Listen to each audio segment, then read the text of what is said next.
Really cool things about 3D printing is it really changes the dynamic of a consumer culture. It turns you from being a passive consumer to an active creator.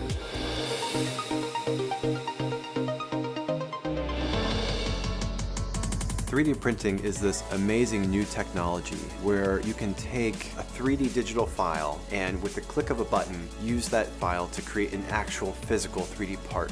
So how does a 3D printer work? The first step is to get a 3D file, and you can get your 3D file in one of two ways. One, you can simply download the file from the internet. The second way is you can design your own 3D part.